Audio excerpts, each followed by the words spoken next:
Okay, so she's a bit of a shit day outside, so it's a perfect day for minestrone soup. You are going to need 2 onions, 4 carrots, some celery, say 4 sticks, some beans, a tin of kidney beans, and 2 tins of, I like Italian tomatoes, some cabbage, preferably Savoy cabbage there, some butter, some beef stock, 3 potatoes, and 3 zucchinis, and some Parmesan cheese.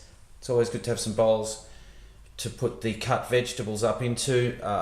We've got salt and pepper there, and a really good chopping board and knife. A massive soup pot.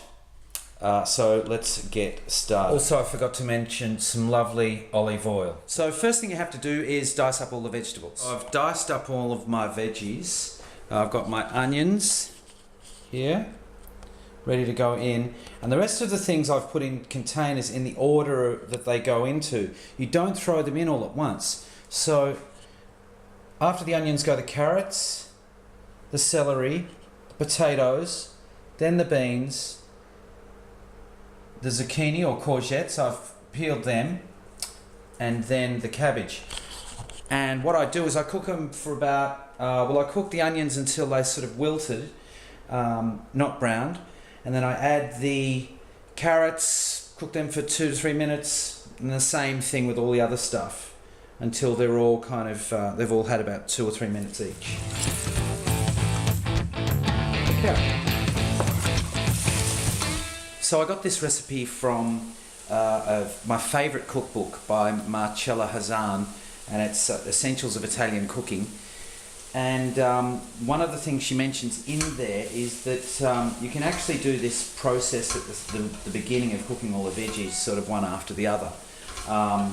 You can prepare as you go rather than pre-prepared as I have. But if you do it like I've done it with pre-preparation, to observe the 2 to 3 minutes thing, because it's got something to do with each element fusing into the other and creating that fantastic traditional minestrone flavour. The last thing that was in was the celery, and that's been cooking for a while. Now in goes the potatoes. Now the beans. This is coming along beautifully. I'm going to add zucchini.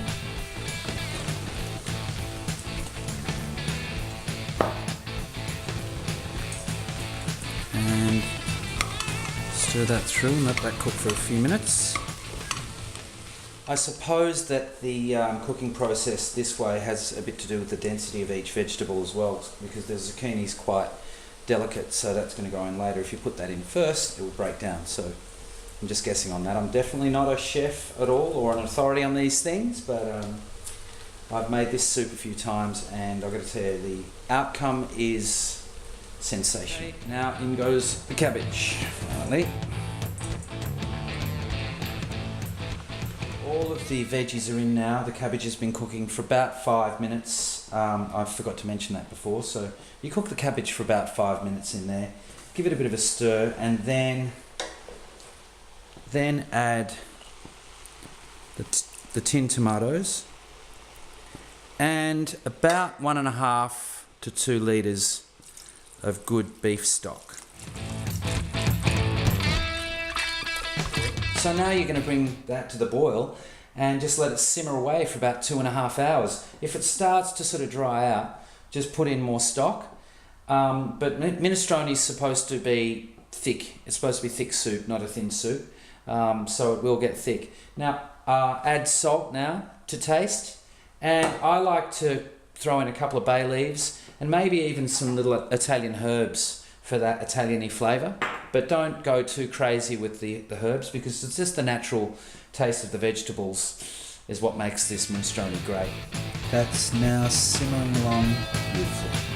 Okay, so it's been cooking for about 2.5 hours, and it's just smelling awesome. Time to put in the kidney beans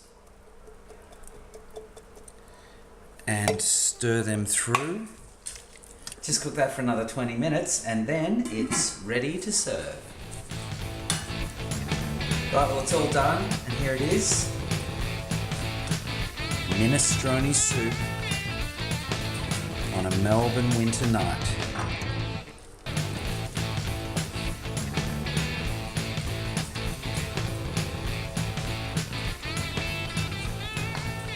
Just top that off with some gorgeous parmesan and then serve it to your wife. Cute, Phil. What flavors?